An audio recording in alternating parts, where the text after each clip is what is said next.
Hello বন্ধুরা, আমি সৌরভ এবং আমার YouTube channel Sourav tips and ট্রিক্সের পক্ষ থেকে আপনাদের সবাইকে স্বাগত জানাই। বন্ধুরা, আজ আমি আপনাদের দেখাবো যে কিভাবে আপনারা পোস্ট অফিস সেভিংস ব্যাংকের কেওয়াইসি ফর্ম পূরণ করবেন। তো 1 পৃষ্ঠার ফর্ম হয় এটা।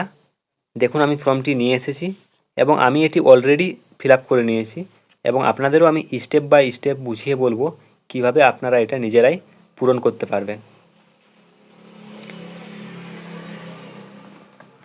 তো দেখে নিন, এখানে লেখা রয়েছে post office savings bank new or change KYC form. First এখানে চলে আসুন আপনারা, যেখানে লেখা রয়েছে অ্যাপ্লিক্যান্ট ওয়ান। অ্যাপ্লিক্যান্ট ওয়ানের এখানে নিচে রয়েছে নেম। এইখানে আপনাদের নামটা লিখে নিতে হবে ইংরেজির বড় হাতের অক্ষরে। তারপর রয়েছে সিআইএফ আইডি নম্বর। তো এইখানে আপনাদের সিআইএফ আইডি নম্বরটা লিখতে হবে। তো সিআইএফ আইডি নম্বরটা আপনারা পেয়ে যাবেন আপনাদের পোস্ট অফিস সেভিংস ব্যাংকের যে পাসবই, সেই পাসবইয়ের ফার্স্ট পেজে। তারপর রয়েছে অ্যাকাউন্ট নাম্বার। তো অ্যাকাউন্ট নাম্বারটা আপনাদের যদি এইখানে জায়গা শর্ট হয় তার উপরে আপনারা লিখে নেবেন। তো অ্যাকাউন্ট নাম্বারটাও আপনারা পেয়ে যাবেন আপনাদের পোস্ট অফিস সেভিংস ব্যাংকের যে পাসবই, সেই পাসবইয়ের প্রথম পেজে। তারপর রয়েছে এখানে দেখুন সিগনেচার। এই দুটো সিগনেচার আপনাদের করতে হবে। এক নম্বর দাগে একটা এবং 2 নম্বর দাগে আরেকটা সিগনেচার। তারপর ডান দিকে রয়েছে দেখুন রিসেন্ট ফটোগ্রাফ। তো এইখানে আপনাদেরকে একটা আপনার রিসেন্ট তোলা পাসপোর্ট সাইজের ফটো আঠা দিয়ে লাগাতে হবে। তারপর রয়েছে দেখুন অ্যাপ্লিক্যান্ট টু। তো অ্যাপ্লিক্যান্ট টুটা সেই ক্ষেত্রে প্রয়োজন হবে যাদের জয়েন্ট অ্যাকাউন্ট, অর্থাৎ দুজন মিলে অ্যাকাউন্ট চালায়। সেই ক্ষেত্রে অ্যাপ্লিক্যান্ট টুটা আপনাদের ফিল আপ করতে হবে। যে দ্বিতীয় ব্যক্তি রয়েছে আপনার অ্যাকাউন্টের সাথে, সেই তার ডিটেলস দিতে হবে। প্রথম আপনার নাম, আগেরটা যেভাবে পূরণ করেছিলেন এটাও সেভাবে। এখানে নেমটা লিখে নিতে হবে ইংরেজির বড় হাতের অক্ষরে। তারপর সিআইএফ আইডি নম্বরটা এবং তারপর অ্যাকাউন্ট নম্বর। তো অ্যাকাউন্ট নাম্বারটা যদি এইখানে জায়গা শর্ট হয় এই উপরে লিখে নেবেন। তারপর দুটো সিগনেচার করে নিতে হবে, একের দাগে একটা, 2-এর দাগে একটা। তারপর ডান দিকে এখানে রিসেন্ট তোলা পাসপোর্ট সাইজের একটা ফটো আঠা দিয়ে লাগিয়ে নিতে হবে। তারপর অ্যাপ্লিক্যান্ট থ্রি।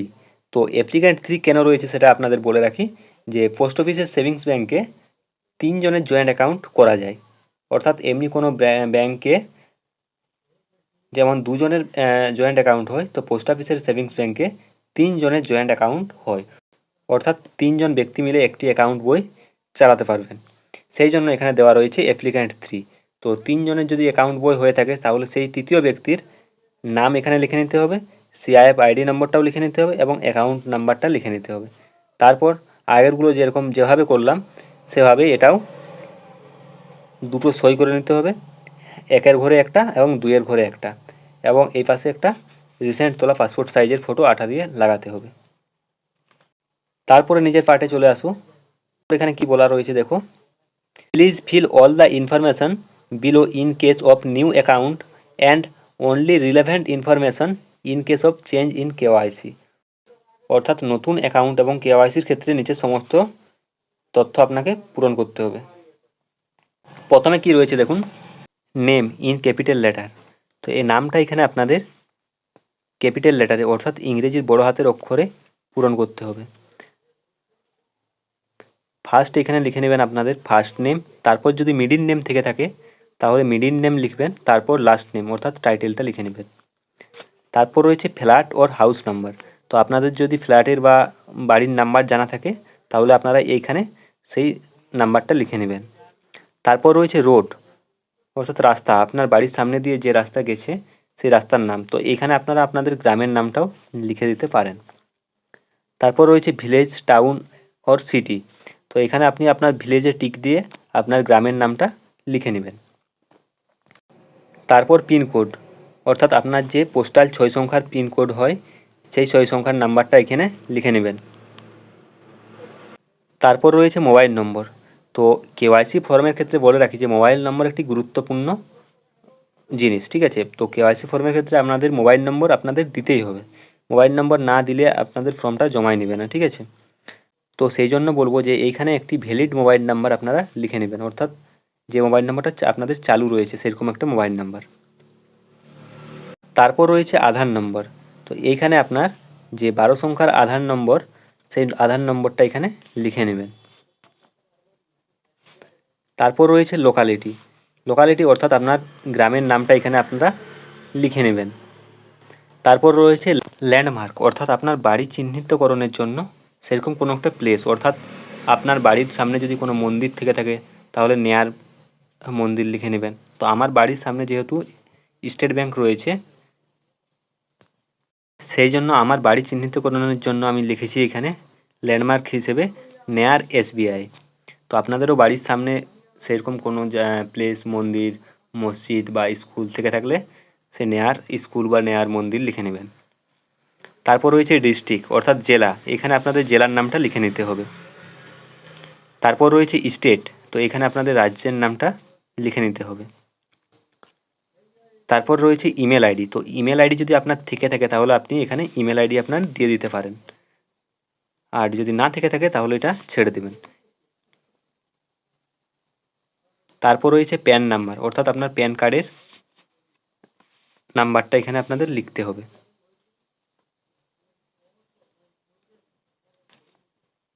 তারপর কি রয়েছে দেখুন, যে I do hereby submit photocopy of the following documents for the proof of self attested, ঠিক আছে। অর্থাৎ আমি প্রমাণের জন্য নিম্নলিখিত নথির ফটোকপি জমা দিচ্ছি। তো কী কী প্রমাণের ফটোকপি আপনাকে দিতে হবে দেখুন, এখানে লেখা রয়েছে প্রুফ অফ আইডেন্টিটি, অর্থাৎ আপনার পরিচয়ের প্রমাণপত্র। তো পরিচয়ের প্রমাণপত্র হিসাবে আপনি এখানে দিবেন আপনার প্যান কার্ড। প্যান কার্ড লিখে দেবেন প্যান কার্ড বলে, এবং কমা দিয়ে নম্বর বলে সেই প্যান কার্ডের নম্বরটা এখানে লিখে নেবেন। তারপর রয়েছে দেখুন প্রুফ অফ অ্যাড্রেস, অর্থাৎ ঠিকানার প্রমাণপত্র। তো ঠিকানার প্রমাণপত্র হিসেবে আপনি দিয়ে দেবেন আপনার আধার কার্ড। তো আধার কার্ড বলে এখানে লিখে কমা দিয়ে তার নম্বর বলে লিখে সেই আধার কার্ডের নাম্বারটা এখানে লিখে নেবেন। আর এখানে ফিল আপ করার কিছু নেই। তারপরে ছোট্ট একটি ডিক্লারেশন দেওয়া রয়েছে, দেখো যে I do hereby solemnly declare that the information provided above with respect to my account is up to date and correct. অর্থাৎ আমি ঘোষণা করছি যে আমার অ্যাকাউন্টের ক্ষেত্রে উপরের দেওয়া সমস্ত তথ্য সঠিক, ঠিক আছে। তারপর রয়েছে এখানে সিগনেচার ওর থাম্ব ইমপ্রেশন, অর্থাৎ যদি আপনি সই করতে পারেন তাহলে সই করবেন, না হলে আপনার আঙুলের ছাপ। তো তো সিঙ্গেল অ্যাকাউন্ট হয়ে থাকলে অ্যাপ্লিক্যান্ট ওয়ানের এইখানে ফার্স্ট অ্যাপ্লিক্যান্টের এখানে একজন সই করে নেবেন। যদি জয়েন্ট অ্যাকাউন্ট হয়ে থাকে দুজনের বা তিনজনের অ্যাকাউন্ট, সেগুলো তাহলে পরপর অ্যাপ্লিক্যান্ট টু এবং অ্যাপ্লিক্যান্ট থার্ড অ্যাপ্লিক্যান্ট এখানে সই করতে হতো আপনাদের, ঠিক আছে। আর বিশেষ কিছু নেই এই ফর্মের মধ্যে। তারপর দেখুন নিচের পার্টটায় লেখা রয়েছে যে ফর অফিস ইউজ অনলি, তো এই পার্টটা আপনাদের ফিল আপ করার কোনো প্রয়োজন নেই। তো বন্ধুরা এই ছিল আজকের এই ভিডিও, যে পোস্ট অফিস সেভিংস ব্যাংকের কেওয়াইসি ফর্ম আপনারা কীভাবে ফিল আপ করবেন। আশা করছি আমি এই ভিডিওর মাধ্যমে আপনাদের সব কিছু বোঝাতে পেরেছি। তো বন্ধুরা ভিডিওটি ভালো লেগে থাকলে অবশ্যই লাইক, কমেন্ট এবং শেয়ার করে দিবেন, এবং পরবর্তী এরকম গুরুত্বপূর্ণ ভিডিও দেখার জন্য অবশ্যই আমার চ্যানেলটি সাবস্ক্রাইব করে পাশের থাকা বেল আইকন প্রেস করে দিবেন এরকম গুরুত্বপূর্ণ ভিডিও সবার প্রথমে দেখার জন্য।